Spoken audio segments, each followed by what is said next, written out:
মানে আমার ধ্যান ধারণা চিন্তা সব কিছু এই কর্মসংস্থান ইন্ডাস্ট্রি নিয়ে। না, নীতিমালা তো অবশ্যই আছে। মোস্ট ইম্পর্টেন্ট হচ্ছে আমাদের দেশের টেকনিশিয়ান যারা কলাকৌশলী আর্টিস্ট যারাই আছেন তাদেরকে তো আমাদেরকে প্রায়োরিটি দিতে হবে। তা আমি যখন ছবি বানাই তখন আমি দেশে শুটিং করি, বিদেশ থেকে কিছু টেকনিশিয়ান থাকে, আমাদের দেশের টেকনিশিয়ানরা থাকে। আমি যখন বিদেশে যাই আমাদের দেশের টেকনিশিয়ান কতজন টেকনিশিয়ান নিয়ে যায় আপনারা সবাই জানেন যে আমি অনেক টেকনিশিয়ান নিয়ে যাই। আমরা বিদেশ থেকে একজন ডান্স ডিরেক্টর নিয়ে আসছি, আমাদের কিন্তু ডান্স ডিরেক্টর হাবিবকে আমরা সাথে নিয়ে গিয়েছি।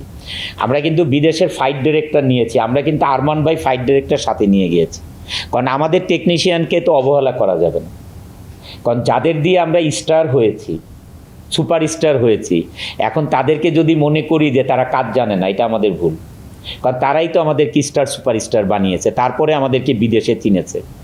এই জন্যে নীতিমালা আছে 50-50 হতে হবে। না, 50-50 হতে হবে। এটা হলো আসলে আমি যদি এটা বলতে যাই অনেকে বলবে যে অনন্ত ভাই এটা না বললেও পারত, এটা কেন বললো উনি। তা আমি এইটুকুই বলতে চাই যে আসলে আমাদের দেশ যেহেতু আমাদের দেশের প্রতি দেশপ্রেম থাকতে হবে, দেশের মানুষের প্রতি, আর মানুষের প্রতি কৃতজ্ঞতা থাকতে হবে। আমাদের ইন্ডাস্ট্রি যারা আমাদেরকে স্টার বানিয়েছে তাদের প্রতি কৃতজ্ঞতা থাকতে হবে। আমি যদি একটা বিদেশের ডিরেক্টর নেই, ওনাদের টেকনিক্যাল সাউন্ড অনেক বেশি কিন্তু এক্সপিরিয়েন্স অত বেশি না।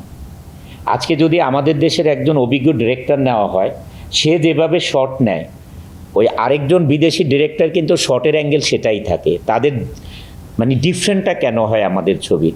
ডিফারেন্টটা হয় টেকনিক্যাল সাইডগুলো দিয়ে না, বেশি হয় হচ্ছে টেকনোলজি দিয়ে।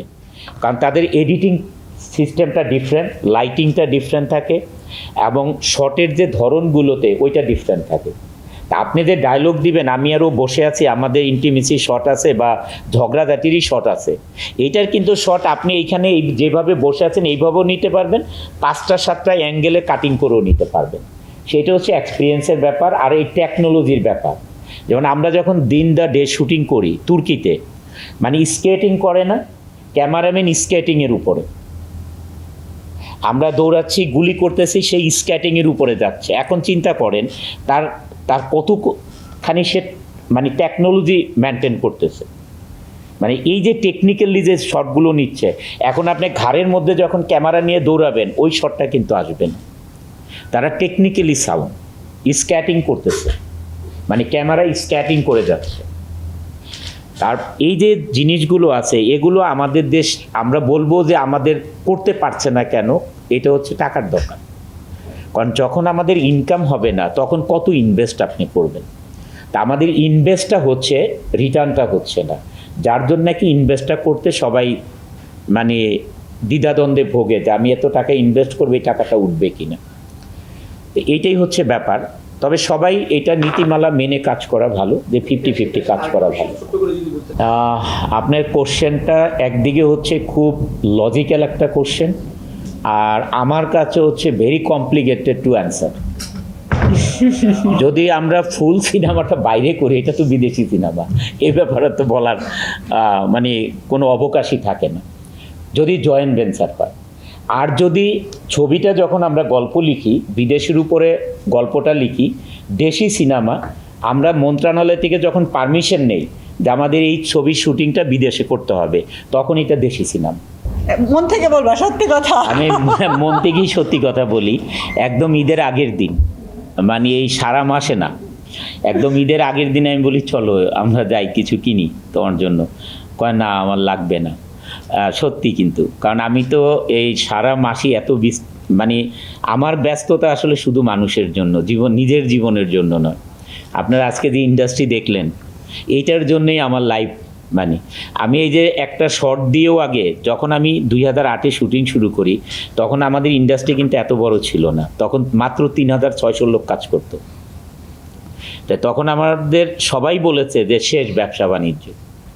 আমি কিন্তু একটা শর্ট দিয়ে তারপরে আগে ফ্যাক্টরির খোঁজ খবর নেওয়া, রাগারাগি চিল্লাচিল্লি কোথাও করতে হইলে করা, তারপরে ওইখানে বসে আছে শর্টটা দিয়ে দেন, শর্টটা দিয়ে দেন, শর্টটা দিয়ে আসছি। সেই 3,600 লোকের ফ্যাক্টরি 2008-এর আজকে 12,000 লোক কাজ করে, এত বড় ইন্ডাস্ট্রি। আমি কিন্তু এই ইন্ডাস্ট্রির জন্যেই আমার নিবেদিত, আমার লাইফটা চলে গেছে সব সময় এটা নিয়ে, মানে আমার ধ্যান ধারণা চিন্তা সব কিছু এই কর্মসংস্থান ইন্ডাস্ট্রি নিয়ে। এই জন্যে আমি ফ্যাক্টরি ছুটি হয় ধরেন পরশুদিনই, কালকে ছুটি ফ্যাক্টরি, তা আমি কালকে হচ্ছে ফিরি। আর আমি আল্লাহ তাআলার কাছে সব সময় সেজদায় দোয়া করি যে আল্লাহ, ঈদ আসছে, যারা এখানে কাজ করছে তারা যে হাসি মুখে বাড়িতে যেতে পারে, তাদের স্যালারি বোনাস পাওনাদারদের টাকা, মানে এগুলো নিয়েই আমার সারাক্ষণ টেনশন থাকে। তো এগুলো সব কিছু দিয়ে যখন বাসায় যাই রাতের বেলা সব কিছু সমাধা করে, তখন মনে হয় যে আমি আমার দায়বদ্ধতা থেকে একটু হলেও রিলিজ হয়েছে। তখন হলো ওই সকালবেলা বর্ষাকে বলি চলো বাচ্চাদেরকে একটু পাঞ্জাবি কিনে দিই, তোমাকে একটা না এখন ভাল লাগতেছে না, যাবো না। তো কখনো কখনো যায়, কখনো কখনো যায় না। প্যারা দেই না আর কি। প্যারা দেওয়া সারা মাসে কখনোই বলেন না আমাকে।